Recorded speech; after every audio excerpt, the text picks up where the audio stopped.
un débrief, j'espère que vous allez bien. Et aujourd'hui, donc on se retrouve pour le débrief de Rennes-Marseille. Voilà, le premier débrief de l'année 2020 pour un match de Ligue 1.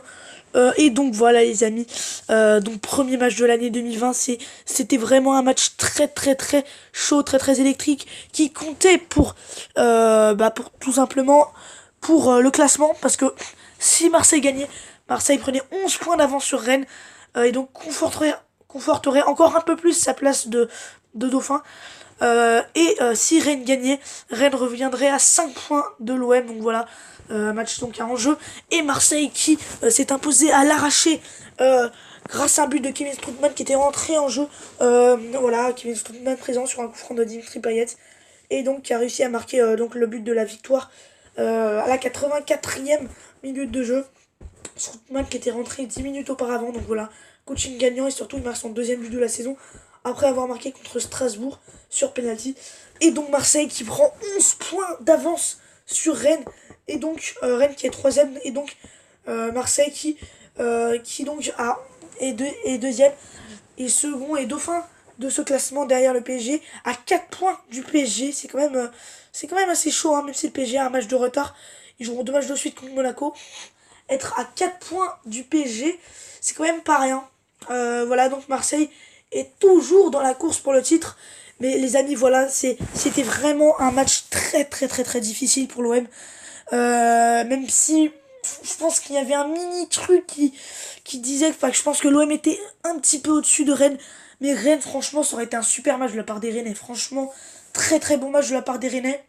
Ils peuvent avoir des regrets d'avoir pris ce but en fin de match, parce que franchement, ils ont réalisé notamment une très bonne deuxième mi-temps où ils ont dominé, où ils ont mis de la folie.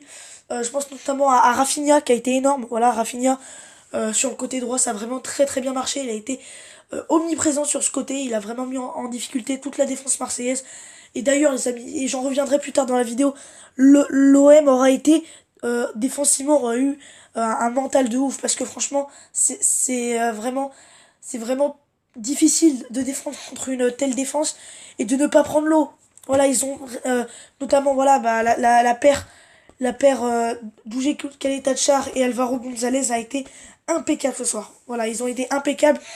Ils ont vraiment été ils ont vraiment empêché cette équipe, désolé, je renifle un peu. Ils ont vraiment empêché cette équipe de Rennes de faire la différence, parce que vraiment les Marseillais, ils sont très comment dire, les défenseurs marseillais, ils sont très compacts. Voilà, ils sont très sérieux, très solides. Ils sont présents sur tous les ballons. Voilà, ils empêchent de créer vraiment une grosse possibilité. Voilà pourquoi c'est vraiment une défense très solide, la défense marseillaise, parce que ils empêchent énormément. Et je sais pas si vous vous rendez compte, les amis, mais Marseille défensivement, ça bloque. On sent les défenseurs, ils bloquent vraiment.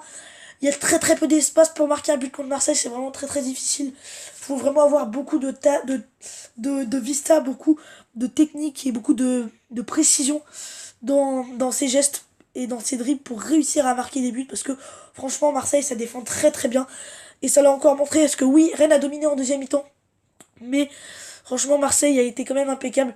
Et voilà, c'était vraiment très solide, très compact, très dense dans cette surface. Et pour moi, Rennes, les attaquants n'ont pas assez osé être présents dans la surface. Que je pense que si les attaquants rennais, notamment Niang ou Del Castillo, étaient présents dans la surface au bon moment, au bon endroit, ils auraient pu marquer des buts, les Rennais. Mais le problème, c'est il manque ce brin, ce but, cette conclusion, tout simplement, cette conclusion. Rennes, ils ont eu 2 occasions en deuxième mi-temps, notamment, mais voilà, ça a manqué. Donc voilà, les amis, je parle de la deuxième mi-temps aussi, mais la première mi-temps, elle aurait été assez fermée, je trouve. Enfin, je dis ça parce qu'en deuxième mi-temps, on sera beaucoup plus régalé. Mais en première mi-temps, c'était un peu difficile. Même si c'était intéressant, on voyait une équipe de Marseille qui attaquait quand même pas mal. Qui a eu une grosse occasion, c'était celle de Alvaro Gonzalez sur un corner, il touche le poteau. Mais sinon, voilà, c'était un match assez fermé. Les deux équipes attaquaient, mais c'était pas non plus des grosses conclusions. Voilà, Bourigeaud qui a énormément tenté, notamment en première mi-temps. Il a énormément tenté. Voilà, il a fait un retourné acrobatique sur une passe de Kamavinga, Kamavinga, il aurait été encore une fois énorme ce soir. Donc vraiment, les amis, je, je récapitule Kamavinga, cette saison contre les gros, c'est match contre Paris, là, il est énorme. Il bouffe tous les joueurs. C'est d'ailleurs le match de la révélation. À ce moment-là, il avait 16 ans. Il avait bouffé tout le monde. Alors que c'était le joueur le plus jeune sur le terrain. Ensuite, match contre Lyon. C'était il y a pas longtemps. C'était en décembre. Il marque le but, mais il est énorme pendant toute la partie. Et ce soir, il aura encore une fois été exceptionnel. Il est sorti juste après le but de Strootman. Il aurait réalisé un gros match. D'ailleurs, je crois que même vers la 70e minute de jeu, il avait des crampes tellement qu'il était crevé. Il est incroyable ce joueur. Pourquoi il est incroyable? Tout simplement parce que euh, il est le patron de cette sentinelle. Vraiment, voilà. Vous voyez, il a 17 ans. Normalement, à 17 ans, tu peux pas forcément être... Enfin, tu peux peut-être avoir des doutes, peut-être manquer ton dernier geste. Dans tes gestes, être pas sûr de toi, mais lui, il est sûr de lui, mais à 100%. Il sait ce qu'il fait. On dirait que c'est quelqu'un, ça fait 10 ans qu'il est une sentinelle. Il est vraiment énorme. Il fait des percées de ouf. Là, j'ai vu à un moment, il avait résisté à Dimitri Payet, à Sanson, à Gaëtan Char. Enfin, c'était énorme. Je veux dire, il a une aisance technique, des passes. Enfin, je veux dire, c'est vraiment énorme. C'est vraiment le patron.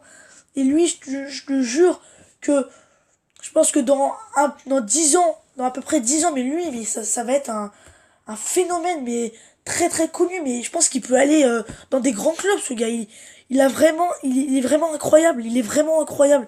Il peut rester encore 3 saisons à Rennes. Après, il se barre en Espagne, en Angleterre.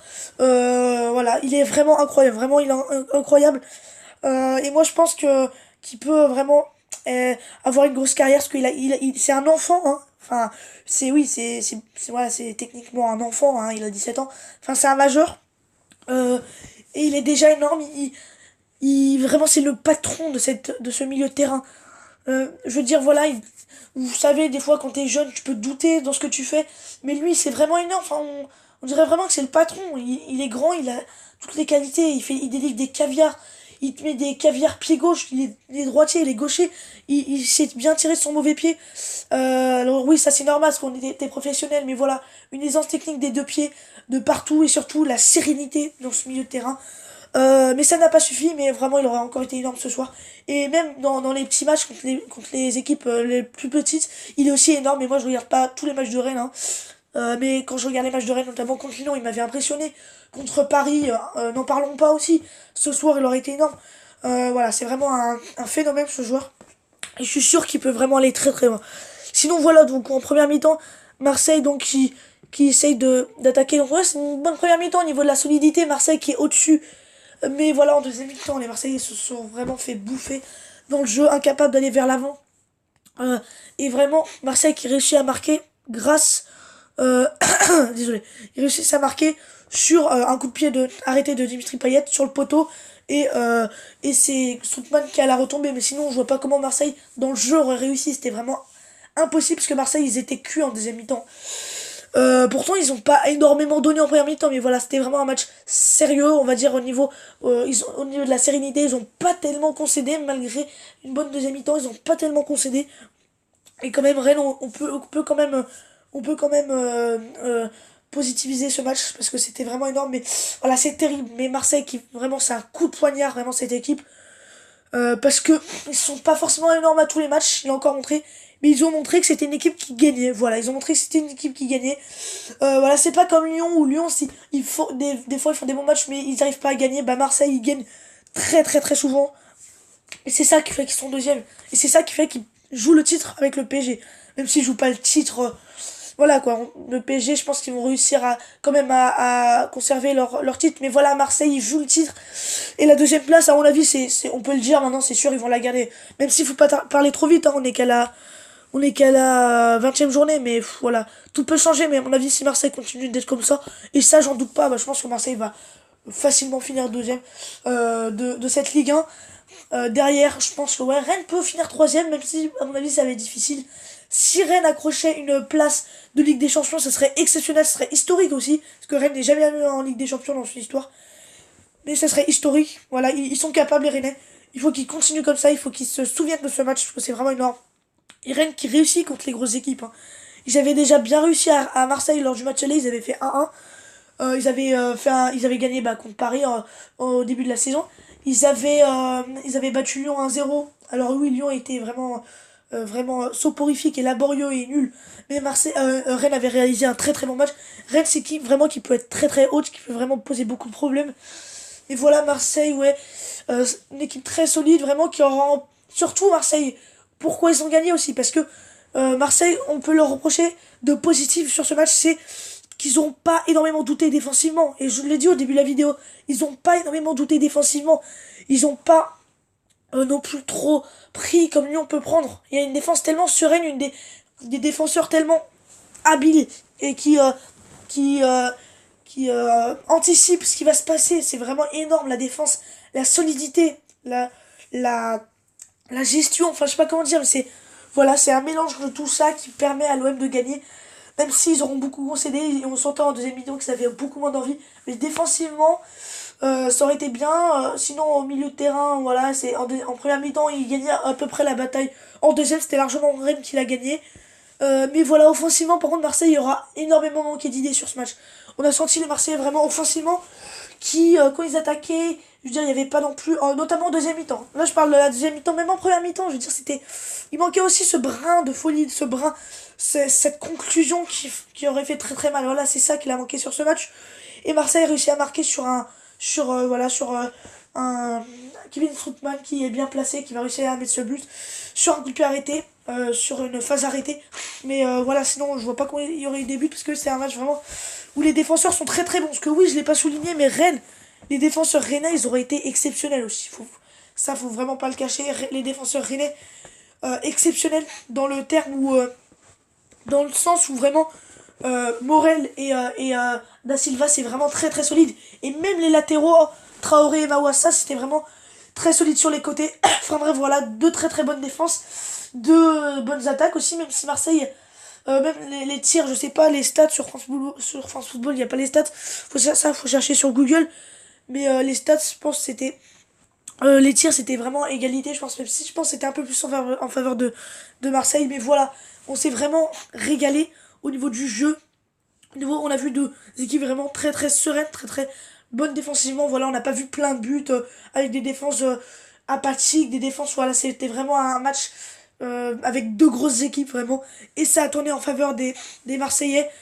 Même si Marseille, je trouve vraiment, n'a offensivement n'a pas, je veux dire, voilà, offensivement ils avaient pas une grosse possession, une grosse domination. Je veux dire, les joueurs ils ont pas percé, notamment Payet n'a pas percé pour apporter vraiment le danger. Voilà, c'était pas un grand match de la part de Payet, même s'il aurait été présent. Mais faut quand même souligner la très très bonne défense de la part des Rennais comme des Marseillais.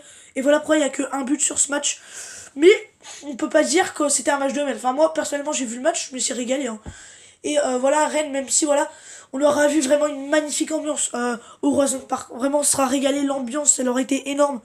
Voilà, les supporters, voilà, ils auront chanté jusqu'à la fin, même à la fin du match, ils auraient été présents. Voilà, c'est vraiment un match positif. Il y avait une bonne ambiance, c'est un soir de fête, malheureusement ils ont perdu, mais c'était un match positif. Et on peut que applaudir les Marseillais, même si leur prestation n'aura pas été énorme, ils ont quand même gagné. Et ça, c'est seulement la chose la plus importante. Et surtout au niveau du classement, les gars. Là, au niveau du classement, je l'ai dit en début de vidéo, 11 points d'avance sur Rennes. Marseille, ils sont toujours présents dans les grands rendez-vous, hein. Ils étaient présents face à Lyon. Ils étaient présents face à Angers. Parce que, oui, quand ils jouaient contre Angers, Angers qui était troisième et Marseille qui était deuxième. Oui, oui, alors oui, maintenant Angers a coulé. Hein. Maintenant, Angers, ils sont au milieu de tableau. Je pense qu'ils le seront jusqu'à la fin de la saison. Mais Rennes a sa chance vraiment à jouer. Ils peuvent jouer la troisième place. Voilà, on va voir vraiment cette deuxième partie de saison qui risque d'être passionnante au niveau du classement. On va se régaler les amis, même si pour moi, la deuxième place c'est fini. Enfin, pour moi, c'est clos.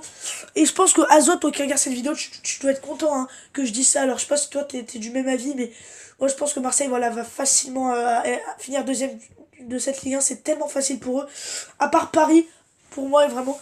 Et les amis, Marseille, on va parler dès maintenant de ce match, mais Marseille, Paris le 22 mars, les amis. Le 22 mars, euh, le 22, oui, le 22 mars, il y aura un match entre Paris et Marseille. Et ce match peut être, pourquoi pas, le match du titre pour l'OM. Parce que si l'OM gagne, tout pourrait être relancé pour le titre. Voilà, Marseille, tellement qu'ils sont réguliers, tellement qu'ils enchaînent les victoires, que pourquoi pas, si ils gagnent ce fameux match contre Paris à domicile, il y aura peut-être un coup à faire. Mais bon, déjà, conserver la deuxième place, c'est l'essentiel. Ils font tellement une bonne saison, les Marseillais. Et les Rennais aussi d'ailleurs. Et les Rennais aussi. Même si on peut juste leur reprocher qu'en Ligue Europa, ils ont été en grosse difficulté. Et que c'était vraiment très très difficile. C'était pas leur saison en Ligue Europa, mais vraiment. La saison dernière, les Rennais en Coupe de France, en Ligue Europa, ils étaient bons. Mais en Ligue 1, ils étaient en difficulté. Ils ont fini seulement 10e de la Ligue 1. Et là, cette saison, dans les coupes, ils sont qualifiés à l'arrache contre Amiens au tir au but au terme d'un 0-0. En Coupe de la Ligue, ils sont éliminés. Donc voilà, dans les coupes, c'est difficile. Dans la Ligue Europa, c'est difficile.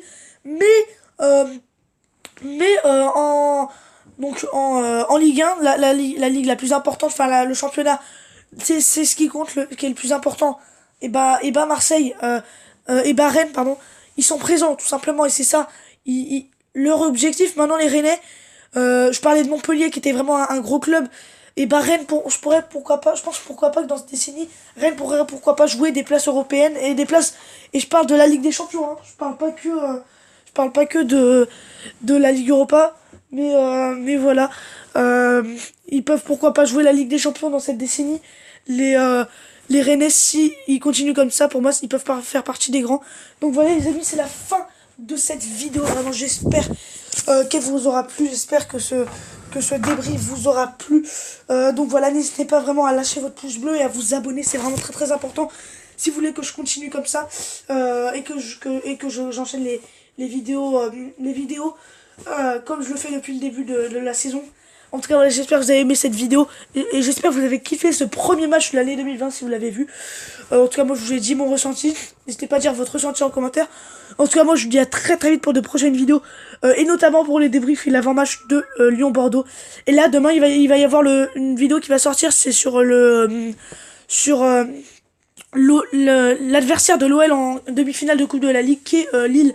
Et j'ai fait une vidéo là, il manque plus que je fasse le montage et cette vidéo sortira demain matin. D'ailleurs je suis désolé, je pourrais pas faire de vidéo #OMG demain matin parce que j'ai pas trop de temps. Mais bon, vous inquiétez pas, ça va revenir dès le week-end prochain. En tout cas les amis, j'espère que vous allez liker cette vidéo et que vous allez la partager. Moi je vous dis à très très vite pour de prochaines vidéos. C'était de foot en débrief les amis, bye. Et très très bonne année de Ligue 1 à tous. Allez les amis, salut.